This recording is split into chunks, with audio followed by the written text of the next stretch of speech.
This is crap. And I don't mean like signed copies of this book. I don't mean the cover. I don't mean J. Scott Campbell. What I do mean is CGC. Every week, just about it seems like somebody I know is telling me that, hey, there's a brand new CGC signing thing out there. Look at this brand new CGC event. Oh man, you can get Mark Ruffalo to sign your Hulk comics for $600 or whatever. Like, they do that. CGC is like 6 months behind in processing people's books. In a normal business, when you are that far behind and your customers cannot get the goods and services that they have paid you in advance for, you just knuckle down and you do your work and you get through the queue and you catch up, and then you can play all fun and games with premium products and all that kind of stuff.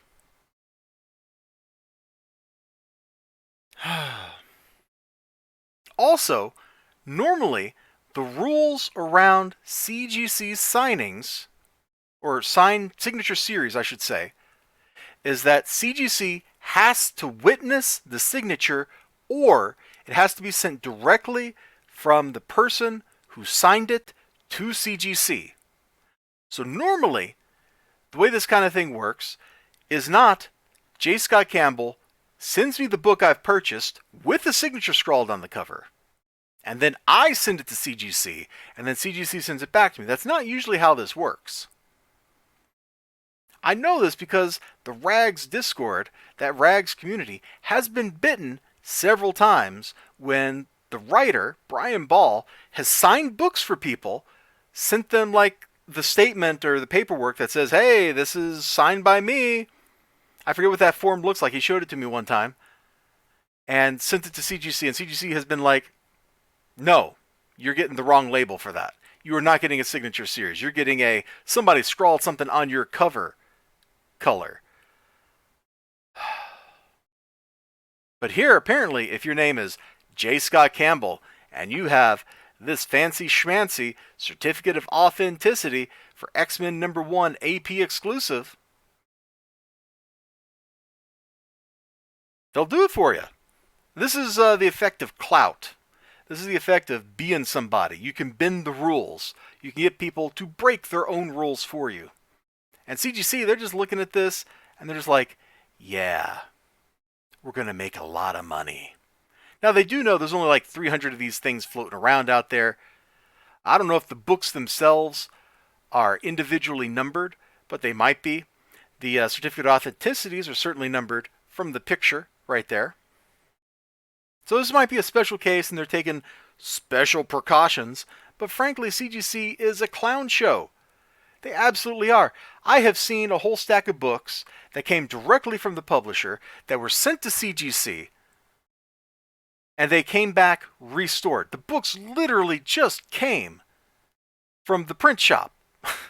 Like, there is no way these books were restored unless the printer did it. And frankly, if the printer is restoring books, how is that a restoration? The book was never in an owner's hand. You know what I'm saying? The book went right to the person, and then it went straight off to CGC. The man in the middle never did, like, he looked at it and was like, oh, this looks good, I'm going to CGC this. And then it comes back, restored label. It's hideous. CGC does not know what they're doing, man. Since they got purchased, they've been a mess. They absolutely have been. This seems to be like a recurring theme in comic books, too. Somebody gets purchased, it turns into a mess. Every couple of years there's a story like this, or leadership retires or takes a break or something. You get new leadership, and the new leadership is just terrible. That's kind of maybe the source of what's going on with Action Lab comics. Like, if you want to be charitable and you look at the situation, Brian Seaton is like, hey, I basically retired for like 2 years or whatever, and then I came back because it's such a mess. Well, maybe you shouldn't have retired. But you get people who don't understand the business, and it leads to trouble. In the stamp collecting world, I'm suddenly blanking on their name, but there was a big company, they do mail order stamps. I used to like subscribe to their thing when I was a kid. I can't believe I'm blanking on their name. And anyway, they got bought by, I think, a cereal company. of all things.